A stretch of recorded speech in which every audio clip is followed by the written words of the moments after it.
All right, class. First off, as always, good day. I'm glad you're here.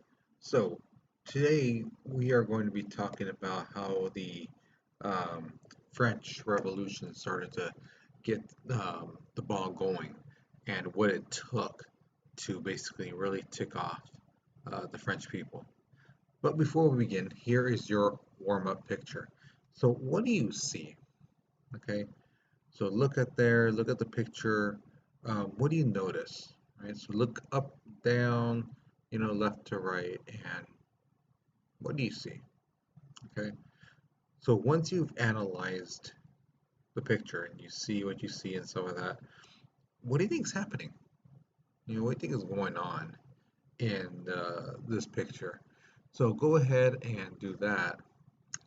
Uh, and once you're finished, get ready for the notes.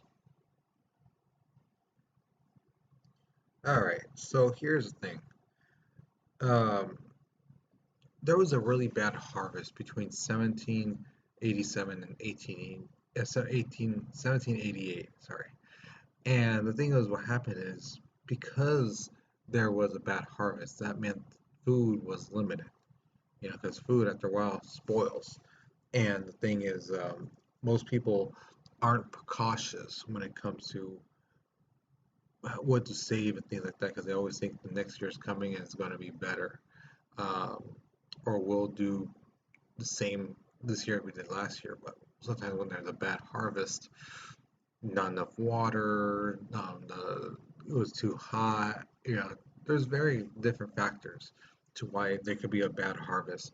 But the thing is, because of that, especially back in the day, and even now, but mainly back in the day, the price of food rose, and it's like some places are like, well, why should we keep you if we aren't making money because we can't sell whatever the product is. So people got laid off and they lost their jobs. So now they really can't afford food. Now, while everyone was going through a financial crisis, the French king and his ministers lived like luxuriously, like just upper level. They would have their cakes and they had their pastries and they had the best in life, whereas the average person was struggling just to get bread. Now, the French queen, Marie-Antoinette, which is her picture is right there, um, she was known for her extravagance, living nice, beautiful clothing, what she ate, you know. So there's a lot of people like, oh, I don't like her because she's always lived like that, which she did. She was born and raised to be a queen. So, of course. And this caused some resentment for the people because they were like, here is this Austrian princess chick. Here she is, living nice, And then there was this vicious rumor that when she was told the French people were starving, supposedly, which we now know is false, she said, let them eat cake to just kind of show that she doesn't understand what um, these poor people were going through because cake was not something that any average Joe could get. It was only for upper, richer people. And she's like, just let them have cake. They don't know what cake is, they don't know what it tastes like. So we now know that that's false. She never said that. But back then, they made it sound like she said it, and that caused some people to hate her. Okay. Now, when the French government decided to help American colonies win their fight against the English, this meant that France was going to be in even more financial trouble. Okay, now I'm sure you're wondering why did France help us out? They're hurting because they really hated the English. And we, the colonies, United States colonies, we actually defeated the British. Now, the British are actually the top army navy in the world at this time. France is second. And the thing is, we are a bunch of, we don't have an army. And yet we were able to capture, like, there's like 5,000 soldiers in one battle. And, Washington is fighting back against the British. fairly well. And it made them think these guys may actually win this. And if we help them, it's kind of like us poking the big bear. And the French wanted to do that. So that's why they joined us and that's why they helped us. Now, King Louis XVI called for a special council meeting to discuss raising taxes. But like I said in yesterday's class or um, the last video you saw, that the nobles and the clergy did not pay taxes. So all that's left are the average, everyday people. Now, the estate general meeting had been called to order. And remember, the first and second estate, which basically was, if you added them up, about 500,000 people out of 27 million, just 500,000 were represented by 300 people. The third estate, which was basically 26.5 million people, were represented by 600 people. And that alone ticked off some people because they're like, how can these 500,000 people be represented by 300? And here we are with 26.5 million people and only 600 people represent the people.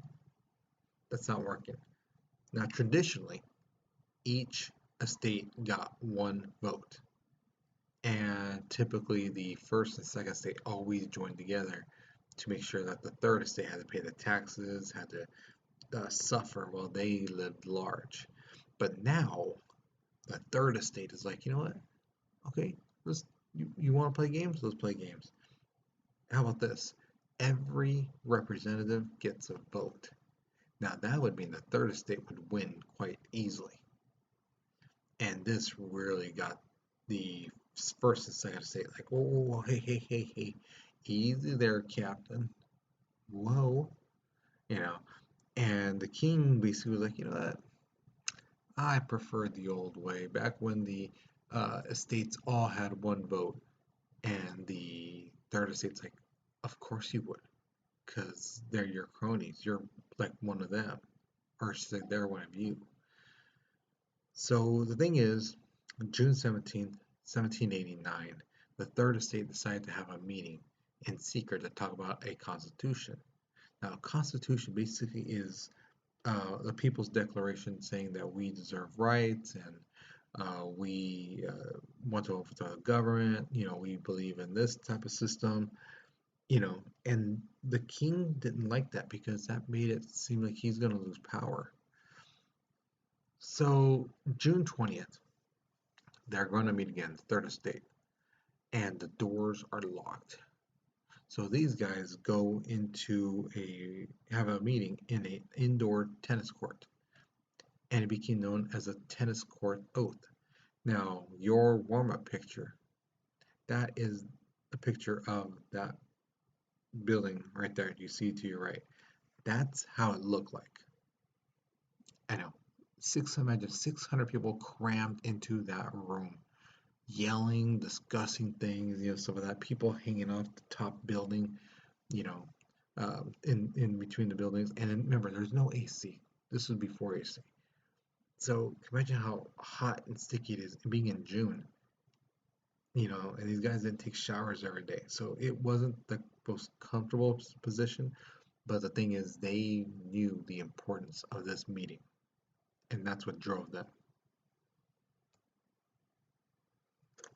All right, so King Louis XVI was prepared to use force against the Third Estate. He was ready to send in troops. The thing is, the people disbanded before he could do that.